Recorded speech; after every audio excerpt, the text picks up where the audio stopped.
कई माताओं के क्वेश्चंस होते हैं कि बच्चा हिचकी बहुत लेता है और कुछ बच्चे तो बिल्कुल बर्थ के इमीडिएटली बाद ही हिचकी लेने लगते हैं। हम लोगों के यहाँ आम एक कहावत है कि जब कोई हिचकी लेता है तो इसका मतलब आपको कोई याद कर रहा है। तो अगर हम उस सेंस में सोचे तो ऑब्वियसली जब नया बच्चा होता है आता है घर में परिवार में तो सब जगह उसी की चर्चा हो रही होती है। खैर, जोक्स अपार्ट, ये तो सिर्फ एक बात हुई जिसके पीछे हमें नहीं पता क्या साइंस है। अब बात कर लेते हैं थोड़ी सी साइंस की। तो हिचकी को हम इंग्लिश में बोलते हैं हिकअप्स। हिकअप्स बड़ों को भी आती है, बेबीज को भी आती है। कई सारे कारण हो सकते हैं और ये सडनली स्टार्ट हो जाती है, इसका कोई पैटर्न नहीं होता। लेकिन यूजुअली हम लोग, जैसे अगर बड़ों की बात करें, हम लोग जब कुछ पी रहे होते हैं, खा रहे होते हैं और एकदम उसके साथ ज़्यादा बात कर रहे हों और ध्यान से ना खा रहे हों तो हमें हिचकी लग जाती है। और सेम बच्चों के साथ भी होता है। यूजुअली वो लोग जब फीड ले रहे होते हैं तो उनको कई बार हिचकी स्टार्ट हो जाती है।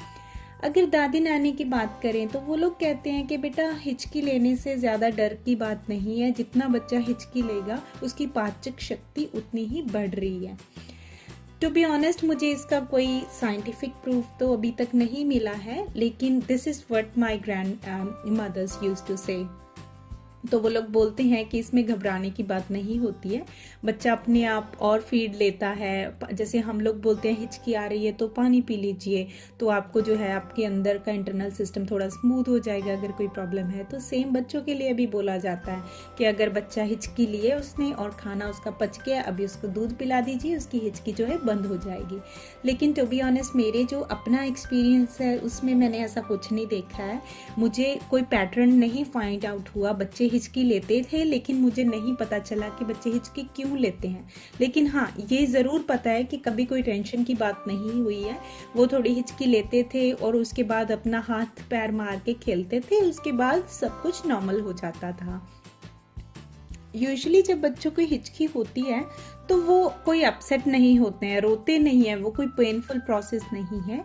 It is as normal as we sneeze, like जितना हमें छींकते हुए में कोई तकलीफ नहीं होती है, इसी तरह से एक नॉर्मल प्रोसेस है और आमतौर पे बच्चों को हो जाता है।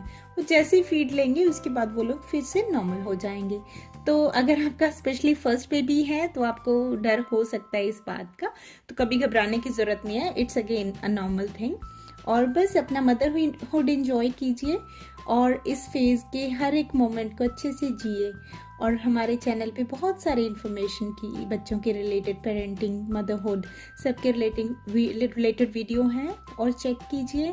सब्सक्राइब कर सकते हैं अगर आपको जानकारी अच्छी लगी हो। प्लीज़ लाइक और शेयर कीजिए वीडियो को अगर आपको पसंद आई। मिलते हैं अगले वीडियो में, तब तक के लिए बाय बाय।